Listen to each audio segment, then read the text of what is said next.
तीसरी प्रधानमंत्री बनी इंदिरा गांधी, जिन्हें ये जिम्मेदारी, पद, विरासत। इंदिरा गांधी की आज जो छवि है वो एक तेज तर्रार नेता की है, पर एक वक्त था जब कांग्रेस सिंडिकेट के नेता उन्हें पुकारा करते थे गूंगी गुड़िया। इंदिरा गांधी धीरे धीरे राजनीति के दांव पेच सीखती चली गई और फिर आया उनके जीवन का सबसे बड़ा मौका। 1971 में बंगबंधु को भारत का वैचारिक समर्थन प्राप्त था। बंगबंधु यानी कि शेख मुजीबुर रहमान। लेकिन लाखों की संख्या में आए बांग्लादेशी शरणार्थियों को मुद्दा बनाकर भारत ने पाकिस्तान के 2 टुकड़े करने की ठानी। दुनिया ने देखा भारतीय फौज का दमखम, तेवर, और फिर भारत की मदद से एक नए राष्ट्र का जन्म हुआ, बांग्लादेश।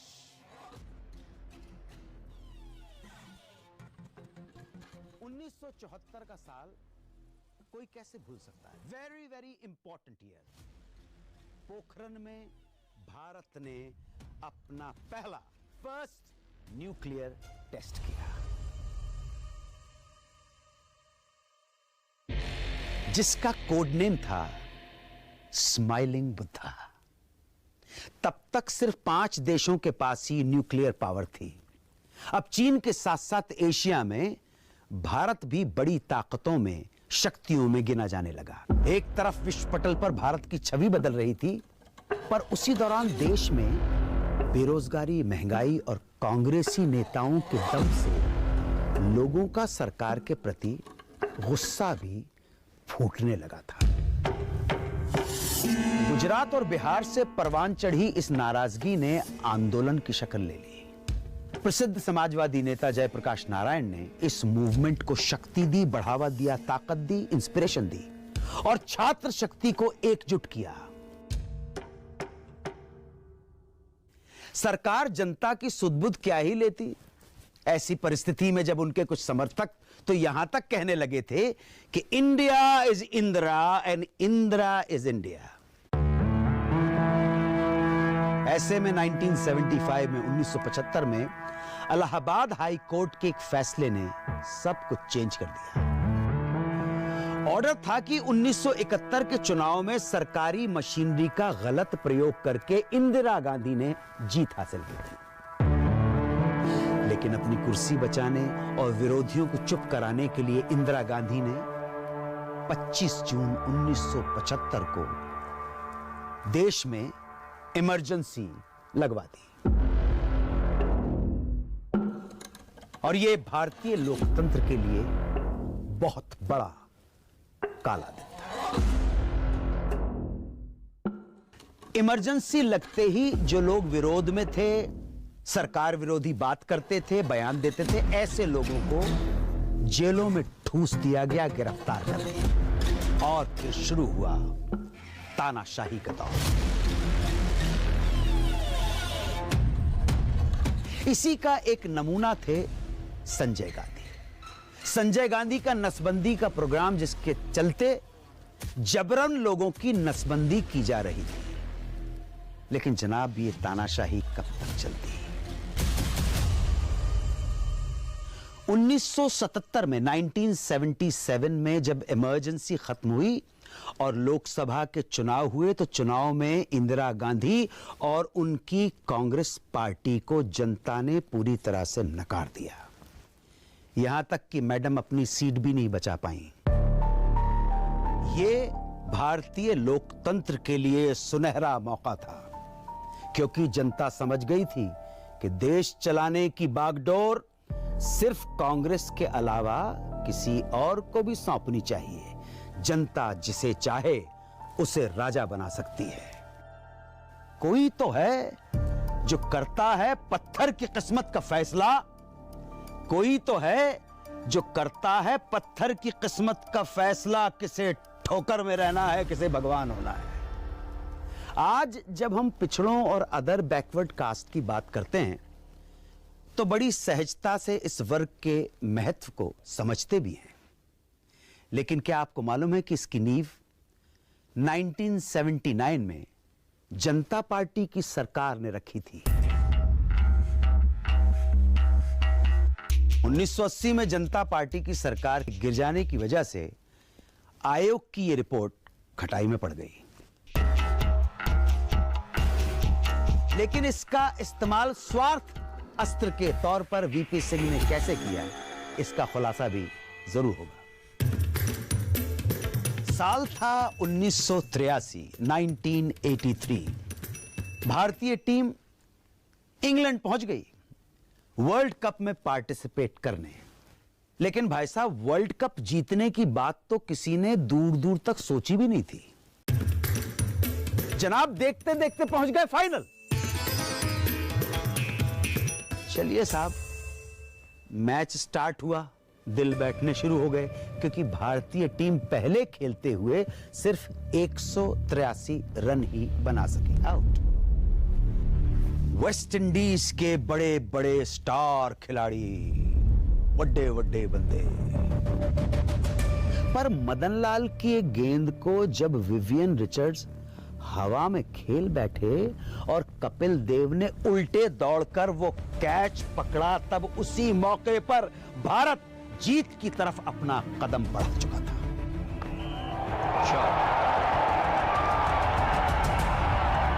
आज भारत में क्रिकेट सिर्फ खेल नहीं बल्कि धर्म है।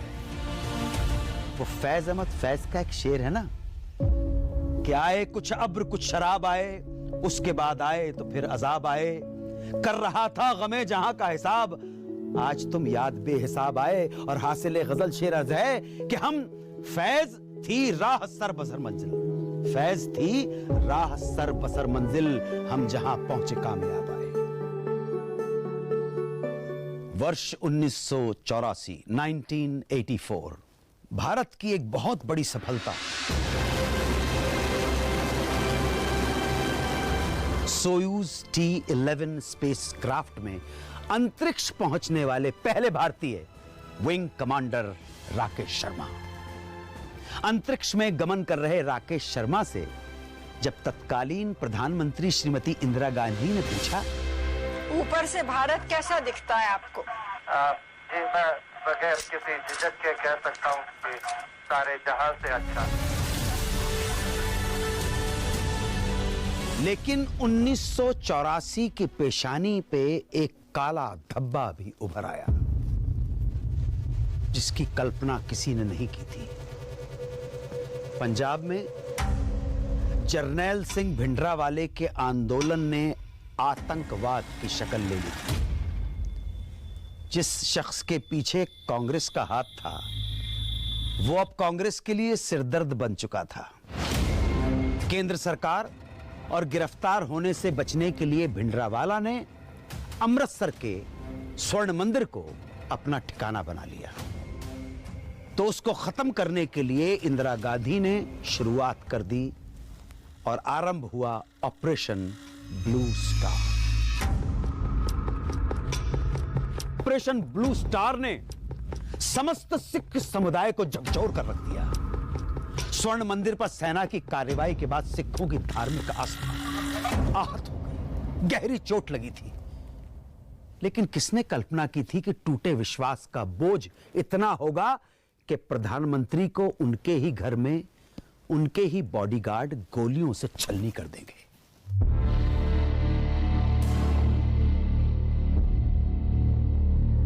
और ना ही कोई सपने में सोच सकता था कि जिस समुदाय के खून से भारत की विकास की गाथा की इमारत बुलंद हुई है, उस सिख समुदाय को वो दुर्दिन देखना पड़ेगा जब हजारों सिखों को मौत के घाट उतार दिया जाएगा। गमादी रात लम्मी ने या मेरे गीत लम्मे ने, न पैड़ी रात मुक्ति ने न मेरे गीत मुक्ते ने। बुलिया वेखो टेरियां उत्थों कख पए, बुलिया वेख ओ टेरियां उत्थों कख पए, उधरों एक नहीं आया इत्थों लख गए।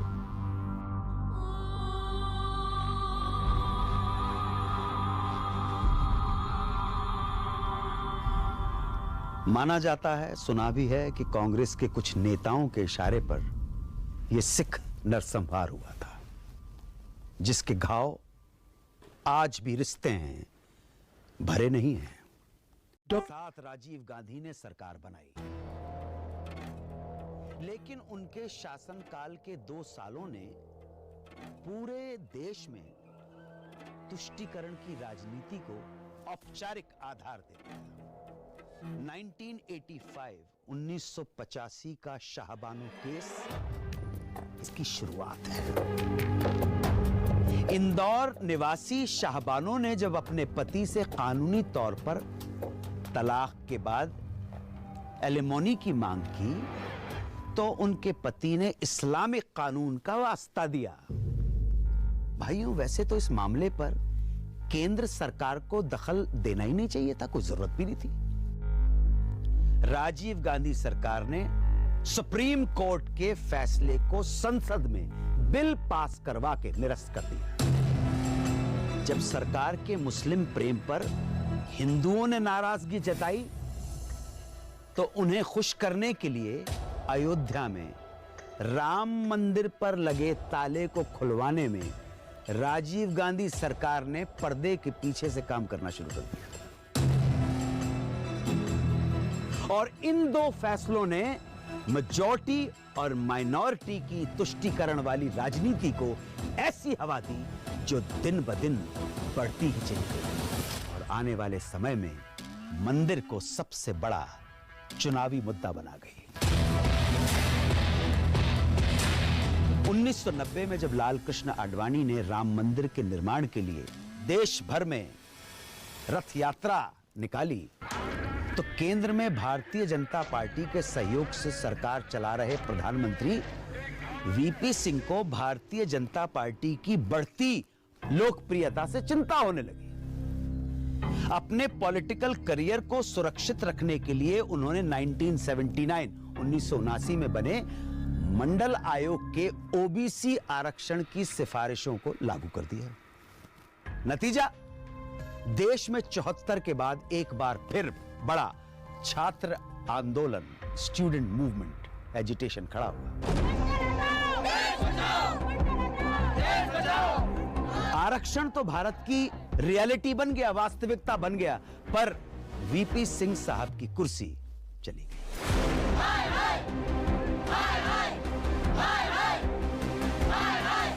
1991 की रात एक बहुत ही बुरी खबर मिली,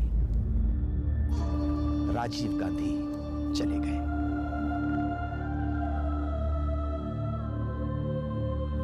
राजीव गांधी की हत्या के बाद चुनाव में कांग्रेस की जीत हुई और पीवी नरसिम्हा राव देश के प्रधानमंत्री बने।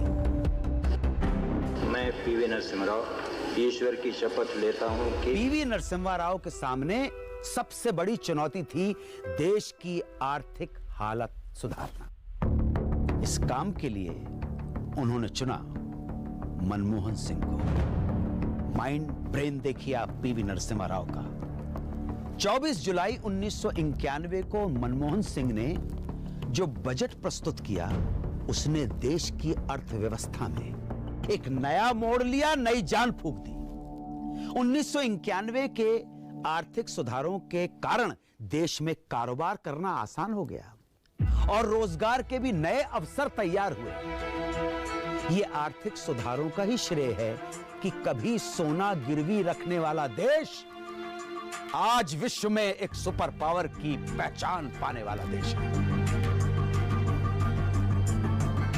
कभी 2 सीट पाने वाली भारतीय जनता पार्टी बीजेपी 1996 के चुनाव में सबसे बड़ी पार्टी बनकर उभरी और 16 मई 1996 को अटल बिहारी वाजपेयी देश के प्रधानमंत्री। सहयोगियों के समर्थन ना जुटा पाने के कारण यह सरकार ज्यादा दिन नहीं चल पाई और मात्र 13 दिन में गिर गई। अटल बिहारी वाजपेयी देश के प्रधानमंत्री बनकर 1998 में 1998 में फिर से वापस आए और इसी साल भारत में Buddha smile again. Buddha had smiled in 1974 for the first time और अब भारत ने पोखरण में एक बार फिर परमाणु शक्ति का सफल परीक्षण किया, और वो भी पूर्ण गोपनीयता के साथ, full confidentiality. APJ Abdul Kalam द्वारा संचालित इस परमाणु कार्यक्रम के बारे में अमेरिका और रूस जैसे देशों को भनक तक नहीं लगी, लेकिन सामरिक तौर पर सक्षम देश बनने की दिशा में भारत का यह कदम बहुत निर्णायक साबित हुआ। अटल बिहारी वाजपेयी, उन्होंने 1999 फरवरी में पाकिस्तान के लाहौर तक अमृतसर से एक बस यात्रा भी संपन्न की। प्रधानमंत्री अटल बिहारी वाजपेयी और पाकिस्तान के प्रधानमंत्री नवाज शरीफ ने एक दूसरे को गले लगाया,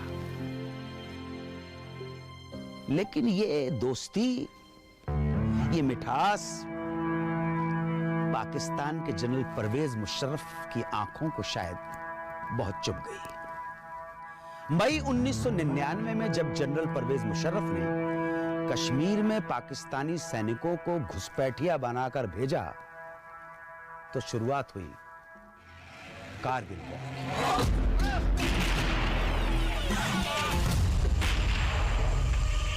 captain Vikram Batra, captain Manoj Pandey, rifleman Sanjay Kumar और ग्रेनेडियर योगेंद्र सिंह यादव जैसे भारत माता के पुत्रों ने और शूरवीरों का कमाल था कि भारत ने पाकिस्तानी घुसपैठियों को मार दिया।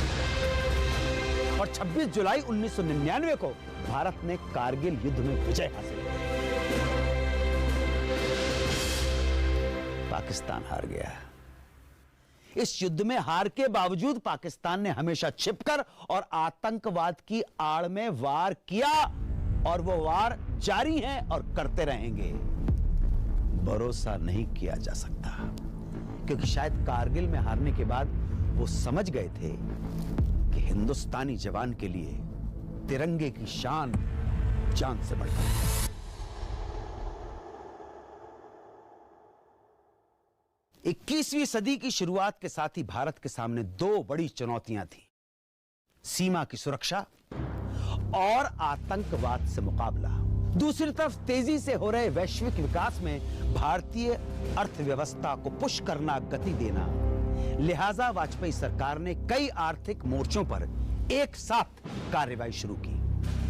1995 में देश में शुरू की गई मोबाइल सेवा को जन जन तक पहुंचाने की दिशा में कई महत्वपूर्ण फैसले लिए गए। भाई साहब, आज बिना नेट कनेक्टिविटी के मोबाइल की हम कल्पना तक नहीं कर सकते। वाजपेयी सरकार ने इसे हकीकत बनाने के लिए सभी अड़चनों को दूर किया। फोन से देश को जोड़ने के बाद स्वर्णिम चतुर्भुज योजना से भारत के कोने कोने को जोड़ा गया। इतनी तेजी से हाईवेज का निर्माण पहले कभी नहीं हुआ था भारत में। भारत में तरक्की के नए सूरज की चमक पड़ रही थी, और शायद इसीलिए एनडीए सरकार ने नारा दिया, इंडिया शाइनिंग। पर कहते हैं राजनीति में कुछ भी असंभव नहीं। एनडीए सरकार की उम्मीदों के खिलाफ, विपरीत 2004 के चुनाव में कांग्रेस सबसे बड़ी पार्टी बनकर उभरी। मगर उसके बाद उठ गया सवाल, कौन बनेगा प्रधानमंत्री? कांग्रेस पार्टी का सबसे बड़ा चेहरा सोनिया गांधी। जब फैसले की घड़ी आई, Today, that voice tells me I must humbly decline this hope.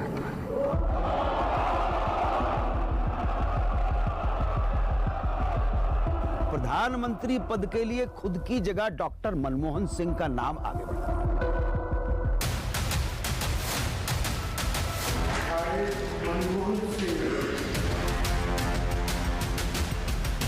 Sonia Gandhi नहीं चाहती थी कि बाकी पार्टी उनके विदेशी मूल के मुद्दे को एक बार फिर से उछाले तूल दे, और वैसे भी कांग्रेस के पास पूर्ण बहुमत नहीं था। यह गठबंधन की सरकार थी, इसलिए मनमोहन सरकार दो ऐसे एक्ट लेकर आई जिसने जनता को पहले से ज्यादा सशक्त बना दिया। आरटीआई यानी राइट टू इंफॉर्मेशन एक्ट और मनरेगा एक्ट। आरटीआई के जरिए अब कोई भी सरकार से सवाल पूछ सकता था और मनरेगा ने समाज के सबसे वंचित वर्ग को काम के साथ साथ आमदनी का भी जरिया मुहैया करवा दिया। मनमोहन सरकार के पहले कुछ सालों में देश ने काफी कुछ नया देखा, लेकिन 2008 में देश ने कुछ ऐसा देखा जिसकी चमक के लिए भारत कई सालों से इंतजार कर रहा है। 2008 के बीजिंग ओलंपिक में अभिनव बिंद्रा ने 10 मीटर एयर राइफल इवेंट में जीता गोल्ड मेडल।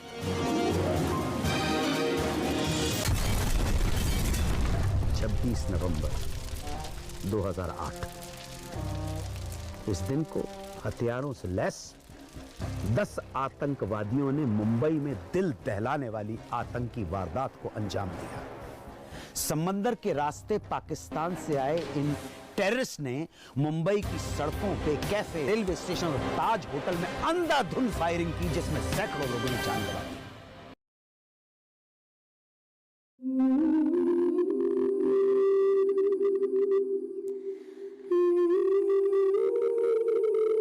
कुर्बानियां हमने भी बहुत दी।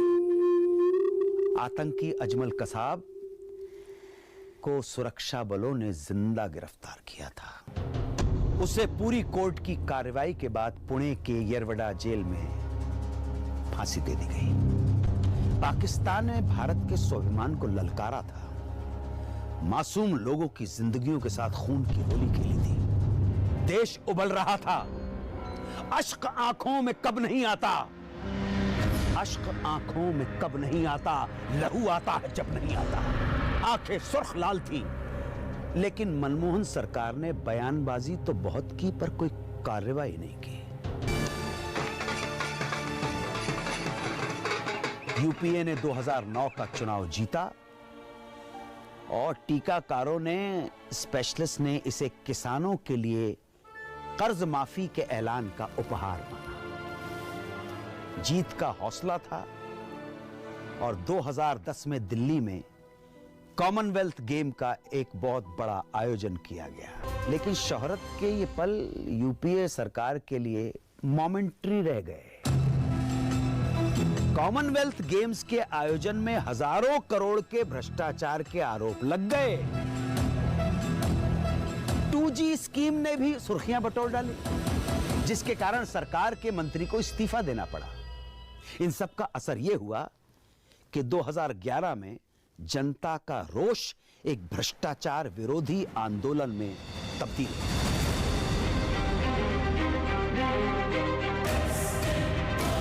5 अप्रैल 2011 को समाज सेवी अन्ना हजारे और उनके साथियों ने अनशन कर दिया जंतर मंतर दिल्ली में। और इस आंदोलन ने इस माध्यम के जरिए, सोशल मीडिया, सोशल प्लेटफॉर्म के जरिए पूरे देश में अपनी पकड़ बनाना शुरू कर दी थी।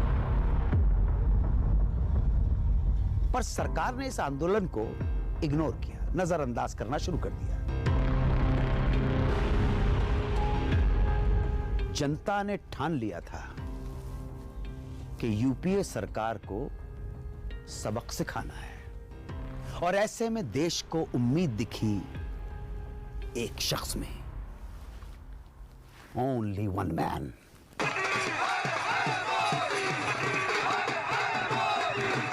नाम नरेंद्र दामोदर दास मोदी।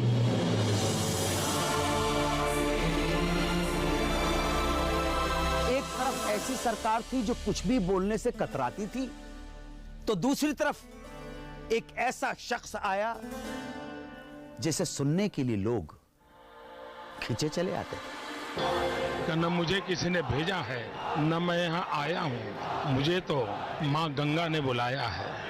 मोदी सरकार का नारा कुछ ऐसा गूंजा, दिलों को ऐसे जोड़ गया कि 2014 के लोकसभा चुनाव में बीजेपी ने पूर्ण बहुमत से सरकार बनाई।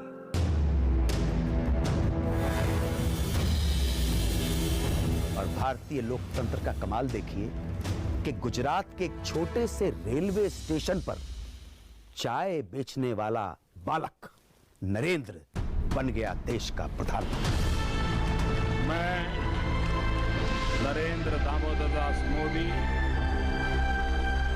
प्रधानमंत्री बनते ही नरेंद्र मोदी ने अंतर्राष्ट्रीय स्तर पर भारत को एक अलग श्रेणी में लाकर खड़ा कर दिया, न्यू डायमेंशन दिया पूरे इंडिया को। पहले इमिग्रेशन के दौरान बेकार के सवाल पूछने वाले विदेशी अधिकारी आज मुस्कुराकर पासपोर्ट पर मोहर लगाते हैं, ठक अप्रूव्ड, और कहते हैं India is great, we love India.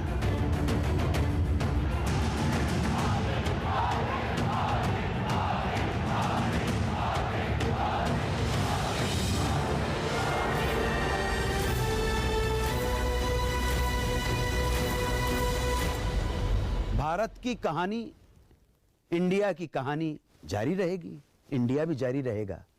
मिलते हैं एक ब्रेक के बाद। बैठे रहिएगा, बने रहिएगा, सलामत रहिएगा, खुश रहिएगा, आबाद रहिएगा, दिल्ली रहिएगा या अहमदाबाद रहिएगा। ब्रेक के बाद बताऊंगा नरेंद्र मोदी के वो 2 स्टेप्स, वो 2 अभियान जिन्होंने बदली पूरे विश्व में भारत की पहचान। 18 अगस्त 2014 को लाल किले की प्राचीर से प्रधानमंत्री नरेंद्र मोदी ने हर घर में शौचालय बनवाने की बात कही।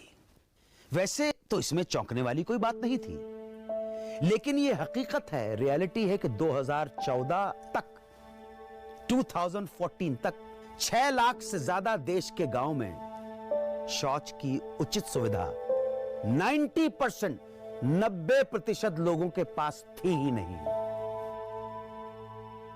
इससे सबसे ज्यादा शर्मिंदगी गांव की महिलाएं झेलती थी। 2015 को हमें इसलिए याद रखना चाहिए क्योंकि इसी साल भारत की पहल पर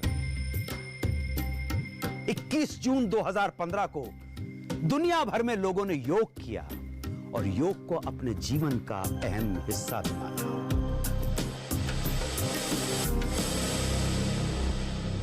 सदियों से भारत में एक बात शाश्वत मानी जाती रही है, ब्लैक मनी भारत की अर्थव्यवस्था का अभिन्न अंग है।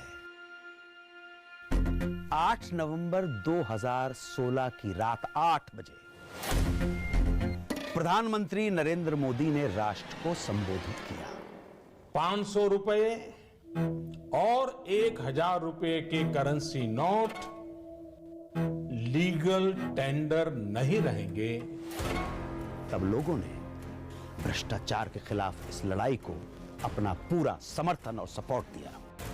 कैश का चलन कम हुआ और न्यू इंडिया ने न सिर्फ पेमेंट के लिए नए तरीकों को अपनाया, बल्कि वन नेशन वन टैक्स के तहत जीएसटी को अपनाकर राष्ट्र निर्माण में अपना योगदान भी दिया।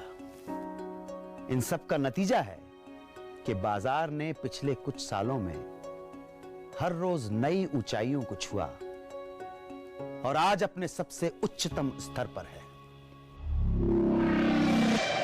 18 सितंबर 2016 को सुबह 5:30 बजे उरी सेक्टर के पास स्थित आर्मी हेडक्वार्टर पर आतंकी हमला हुआ।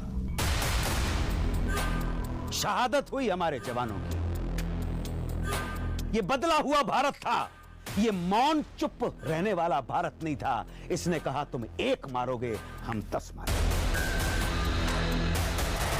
पाकिस्तान आतंकी कैंपों की मौजूदगी को दैट दे एग्जिस्ट स्वीकार नहीं कर रहा था। तब भारत ने ऐसा कदम उठाया कि न सिर्फ पाकिस्तान बल्कि पूरी दुनिया देखती है। सर्जिकल स्ट्राइक डाल दी। यह पहली बार था, first time in the history of India, जब ऐसी स्ट्राइक को अंजाम देने के बाद भारत ने देश और दुनिया के सामने आकर यह साफ कर दिया था, अब सहेंगे नहीं, बदला लेंगे। Tit for tat, no shame for that. लेकिन पाकिस्तान को शायद यह बात समझ नहीं आई थी कि भारत बदल चुका है। 14 फरवरी 2019 को पुलवामा जिले में सुरक्षा कर्मियों को ले जाने वाले काफिले पर पाकिस्तानी आतंकियों ने फिर हमला किया।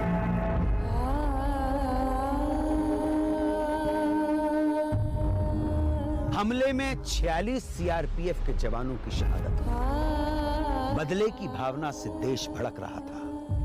ठीक 12 दिन बाद 26 फरवरी 2019 को भारतीय वायुसेना के 12 लड़ाकू विमानों ने नियंत्रण रेखा पार कर दी और बालाकोट में जैश-ए मोहम्मद द्वारा संचालित आतंकवादी शिविर पर हमला बोल दिया।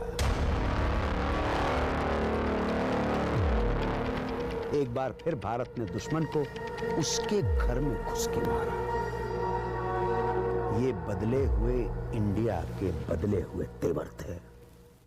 2014 के मुकाबले 2019 में प्रधानमंत्री नरेंद्र मोदी की अगुवाई में बीजेपी ने कहीं ज्यादा सीटों के साथ सरकार बनाई।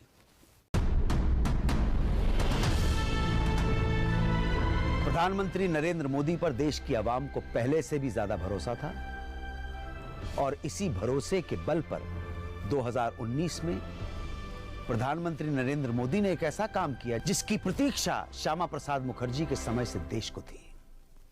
जम्मू और कश्मीर से योजनाबद्ध तरीके से आर्टिकल 35A, 35A और धारा 370 को 370 को हटा दिया गया और उसका स्पेशल स्टेटस भी हुआ समाप्त। No need. भारत विकास की सीढ़ियां चढ़ रहा था। 2025 तक 5 ट्रिलियन इकोनॉमी बनने का निश्चय संकल्प कर चुका था। लेकिन किसे पता था कि चीन के वुहान शहर से फैली महामारी कोविड-19 पूरी दुनिया को तहस नहस कर देगी।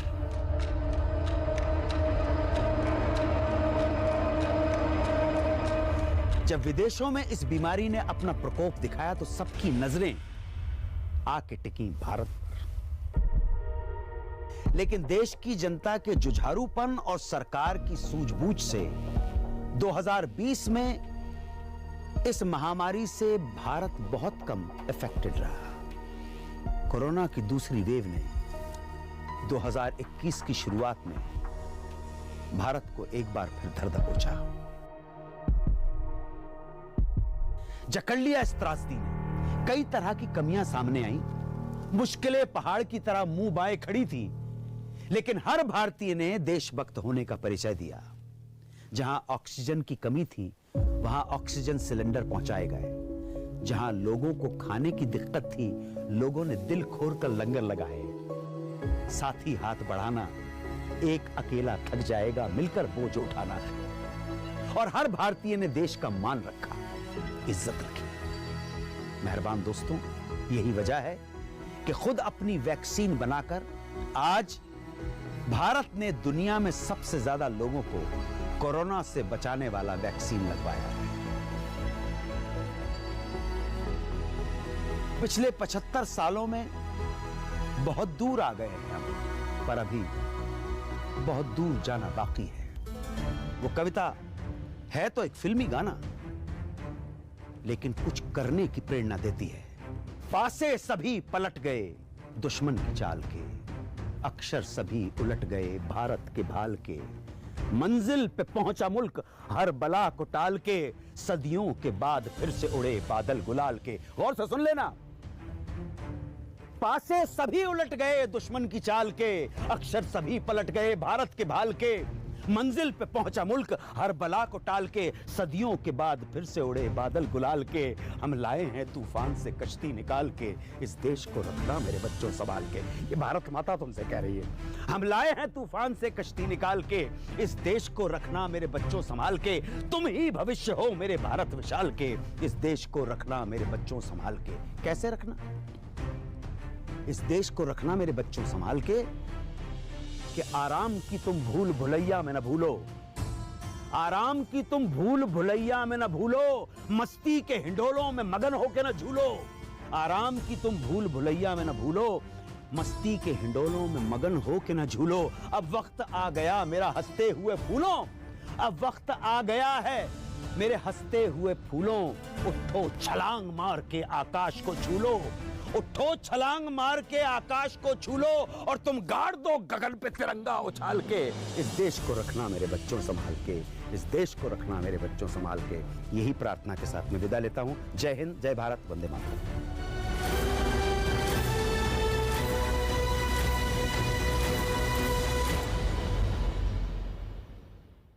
जाइए